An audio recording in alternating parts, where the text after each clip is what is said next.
Hi, I'm Dave Spaulding from Handgun Combatives. Prior to starting my training company, I was in law enforcement for 35 years. And it gave me the opportunity to actually be involved in a number of assignments. And along the way, I gave some thoughts to some things that were pretty much convention or tradition or whatever the case may be. And sometimes conventional thought must be questioned. And that's the case for use of force continuums. Understand that I went into law enforcement in the mid-1970s when force had to be applied in a good faith effort, which could be a wide range of things. As a matter of fact, a use of force report in that generation was probably a paragraph long.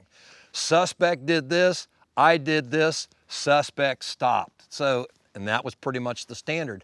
But as time has come by, we've needed to restrict law enforcement use of force, and I don't totally disagree with that.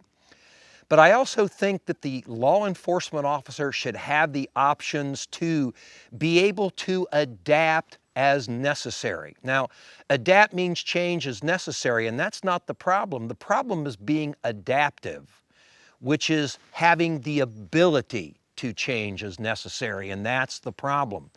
Use of force continuums, in my estimation, take away some of that ability to adapt as this fluid situation changes dramatically. Most people see a use of force continuum and they say, this happens, I got to do this. But if it gets this much higher, I can do that. And then if I get here, I can do this. And they feel like they have to go through various steps, and that is absolutely false. If the situation starts out as some sort of a verbal altercation and the suspect pulls a gun, you pull a bigger gun. You don't try to escalate up through those steps. You do what it takes to prevail in the situation. Yes, you must do it reasonably and judiciously. But in the end, the law enforcement officer must prevail. Because there's a bigger message here, folks.